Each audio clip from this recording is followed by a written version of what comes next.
Assalamualaikum warahmatullahi wabarakatuh. Selamat datang pada video pembelajaran sejarah kebudayaan Islam di Madrasah Ibtidaiyah dan Sekolah Dasar. Untuk mengawali, marilah kita mulai dengan berdoa bersama-sama terlebih dahulu, agar apa yang kita pelajari hari ini dapat bermanfaat dan mendapatkan keberkahan dari Allah Subhanahu wa Ta'ala. Bismillahirrohmanirrohim. Baik, pada kesempatan kali ini kita akan membahas mengenai faktor yang mempengaruhi pengembangan pembelajaran sejarah kebudayaan Islam di madrasah ibtidaiyah dan sekolah dasar. Kita juga akan merancang pola pembelajaran yang efektif dengan memperhatikan faktor-faktor tersebut agar dapat mencapai hasil yang optimal. Semoga pelajaran ini memberi pencerahan dan manfaat. Sebelum kita melangkah lebih jauh, mari kita pahami terlebih dahulu indikator capaian pembelajaran yang akan kita capai dalam materi ini. Tujuan utama dari mata kuliah ini adalah untuk merancang pola pengembangan pembelajaran sejarah kebudayaan Islam yang efektif dengan mempertimbangkan berbagai faktor yang mempengaruhi pembelajaran di madrasah ibtidaiyah dan sekolah dasar.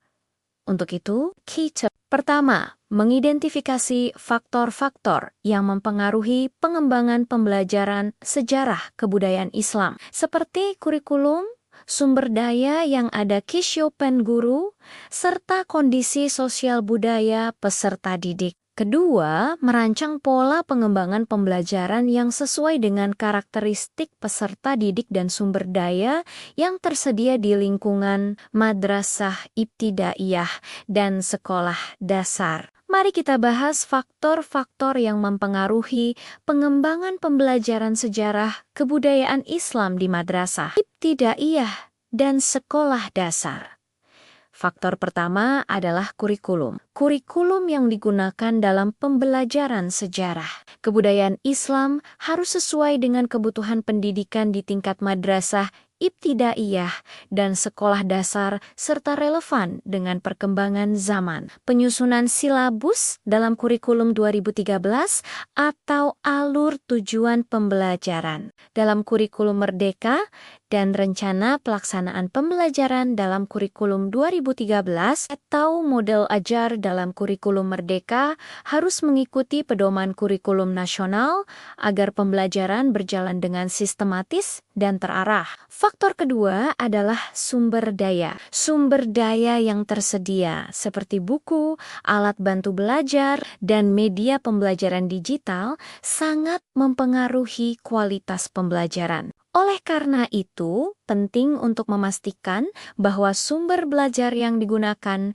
beragam dan berkualitas. Keterampilan mengajar yang dimiliki guru serta pengetahuan yang mendalam mengenai materi sejarah kebudayaan Islam sangat menentukan keberhasilan pembelajaran. Guru yang siap dan kompeten dapat menyampaikan materi dengan cara yang menarik dan mudah dipahami oleh peserta didik. Kondisi sosial budaya yang beragam pada peserta didik perlu dipahami agar pembelajaran dapat disesuaikan dengan latar belakang mereka. Mengingat peserta didik di madrasah ibtidaiyah dan sekolah dasar berasal dari berbagai latar belakang. Pendekatan pembelajaran harus sensitif terhadap perbedaan tersebut. Pembelajaran di madrasah ibtidaiyah dan sekolah dasar harus disesuaikan dengan karakteristik peserta didik. Usia mereka yang masih muda mengharuskan kita untuk menggunakan pendekatan yang sesuai dengan tingkat pemahaman mereka. Pertama, pembelajaran yang aktif dan menyenangkan dengan menggunakan metode interaktif seperti diskusi kelompok, bermain peran, dan penggunaan media pembelajaran yang menarik. Kita dapat meningkatkan keterlibatan peserta didik dalam belajar. Kedua, keterlibatan sosial peserta didik. Pembelajaran yang melibatkan interaksi antar peserta didik akan memperkuat ikatan sosial mereka. Melalui kegiatan kooperatif, peserta didik dapat saling belajar dan mendalami materi secara bersama-sama. Untuk merancang pola pengembangan pembelajaran sejarah kebudayaan Islam yang efektif, ada beberapa langkah yang perlu dilakukan. Langkah pertama adalah analisis kebutuhan pembelajaran. Kita perlu menilai kebutuhan peserta didik serta kekuatan sumber daya yang ada. Tujuan pembelajaran harus jelas dan terukur agar proses belajar dapat berjalan dengan baik. Langkah kedua adalah memilih strategi pembelajaran yang tepat. Pendekatan kontekstual sangat penting, yaitu menghubungkan materi sejarah kebudayaan Islam dengan kehidupan sehari-hari peserta didik. Dengan pendekatan ini, materi menjadi lebih relevan dan mudah dipahami. Langkah ketiga adalah pembelajaran berbasis masalah. Melalui pembelajaran berbasis masalah, peserta didik akan diajak untuk memecahkan masalah yang berhubungan dengan sejarah kebudayaan Islam. Ini akan meningkatkan keterampilan berpikir kritis mereka. Langkah keempat adalah pemanfaatan teknologi. Penggunaan teknologi seperti video pembelajaran, aplikasi edukasi, dan platform online dapat memperkaya pengalaman belajar peserta didik. Teknologi ini juga memudahkan peserta didik dalam mengakses materi di luar jam sekolah. Contoh pola pengembangan pembelajaran sejarah kebudayaan Islam sebagai contoh, kita dapat menggunakan model pembelajaran kooperatif. Dalam model ini, peserta didik bekerja dalam kelompok untuk meningkatkan pemahaman mereka melalui diskusi dan kerjasama. Selain itu, pembelajaran berbasis proyek dapat diterapkan. Dalam pembelajaran ini, peserta didik diberikan tugas untuk membuat proyek yang menghubungkan materi sejarah kebudayaan Islam dengan kehidupan nyata. Misalnya, mereka dapat membuat maket masjid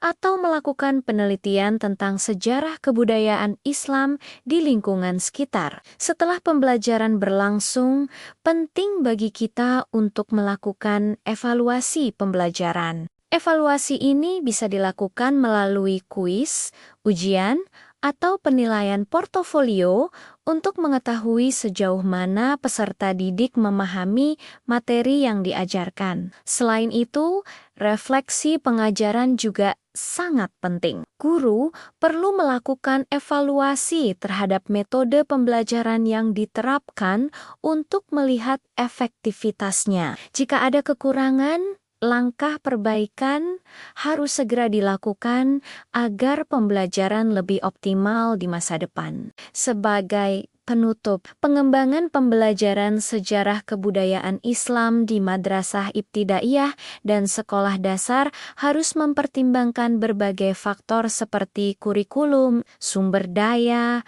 kesiapan guru, dan kondisi sosial budaya peserta didik. Pola pembelajaran yang efektif harus menyesuaikan dengan karakteristik peserta didik dan sumber daya yang ada, dengan pendekatan yang menyenangkan, aktif, dan kontekstual. Semoga apa yang telah kita pelajari hari ini dapat memberikan manfaat yang besar dalam meningkatkan kualitas pembelajaran sejarah kebudayaan Islam.